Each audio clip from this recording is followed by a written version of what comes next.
नाशिक जिल्ह्यातील काही भागांमध्ये बिबट्यांचा सतत वावर दिसत असून वन्य प्राणी व मनुष्य यांच्यातील संघर्ष टाळण्यासाठी वन विभागाने विशेष सावधगिरी घेण्याचा सल्ला दिला आहे।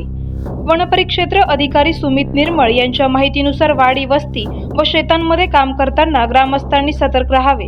शालेय विद्यार्थ्यांनी शक्यतो समूहाने शाळेत जाणे आवश्यक असून जत्रा, यात्रा व हंगामा काळात रात्री घरी परतताना विशेष काळजी घ्यावी।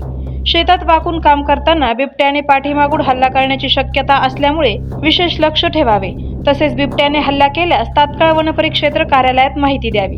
संध्याकाळी घराच्या अंगणात लहान मुलांना एकटे सोडू नये। अंगण व परिसरात दिवे चालू ठेवावेत।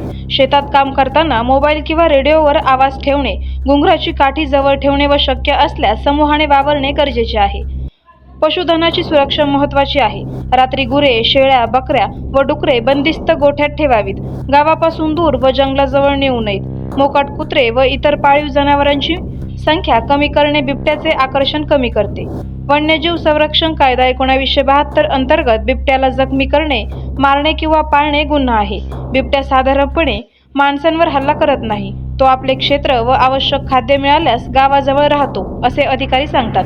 नागरिकांनी चुकीच्या अफवा पसरवू नयेत। बिबट्यांसमोर असल्यास जोरजोरात आरडाओरडा करावा।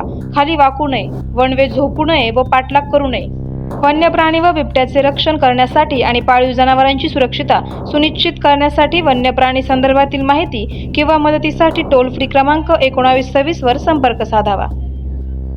आवाज जनतेचा न्यूजसाठी प्रतिनिधी शेख शफीक मनियार।